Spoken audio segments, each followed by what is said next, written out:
Ke kwa rachuli tika mede mateke tuteme miyuni mon kriyem chani kumalme Uganda atiran luwaki lokompu. Ilimo time chabit mo karni gengu woro ikabeno wapati gengu liumbeni ke kwa rupai bure matipa de district. Kamuko chero ipajo parot dera mo yuweka jao Mario. Gengu logo matek lokom Maria mochani wakifu ikijemo wepiata mwani kachel kisoya bin kidong sunflower. Ikin moken mapigi tego ne biachara. Robert Butler Wikele Lokman kipa de district amalimu berikono itum chabit mokati ke kwaro acholi.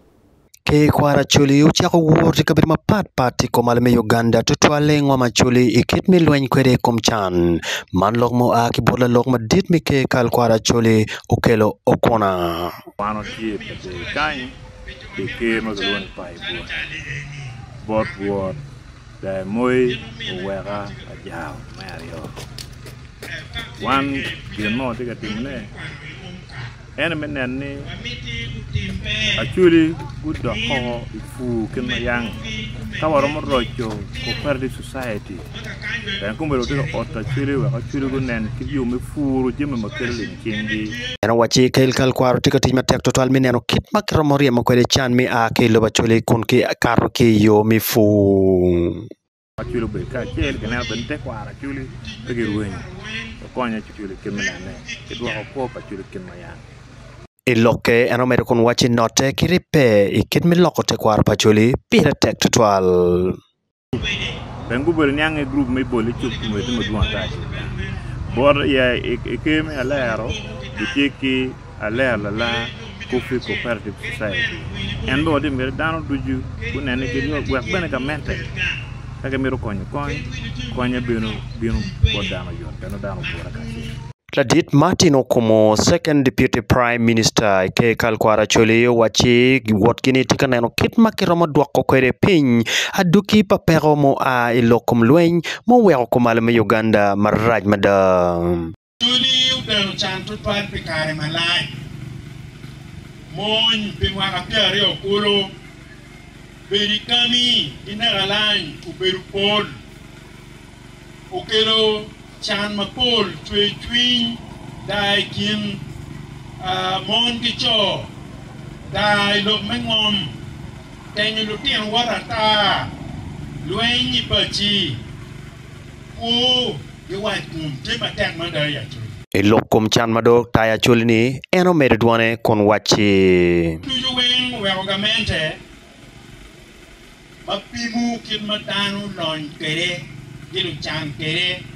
waju ni atuli dong lu chan loy wak lu kormo jong itote minene ko padano loke ke tikabino ki yo mi pieto jimi mogo ma pat ento yo acheli bene dano bedo ke kare mi tieto kit kwe cham ma pat magien fod gi jenge kome mi loko kwogi acholi bena puro tema chama pole kabi kan nim ayang ata mama bir pai buare ma fona waro fona mera fona eli kali ma wa furo makiru chende jingwa mena machen kiru chende waki riemo ke ene igwana ilokpo kona matile lokpa ke eno wachi fui lo bacholi nen chalron karo romo miro loke o chot pedon dano beka fur gana chele ken chelo way soya bin bi ken wana ne pol dano ko be da go fur fu madom bana pe kero le mi chingu madi te fur tin ko fu go soya bin tiare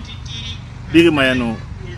welo por pe ti wan bir dano bin go fur ko dano bin fur kofi ten ma chel go ngam ma ario ben limme wele be mano weko la dira mone maloy lokom fu ke kayo lemi ke kalkwara chole ukati bene ko mi uniang matut idano ikit mi pieto kofi eka chen romo tero pieto ken kofi maromo mia ngwen ki piero bich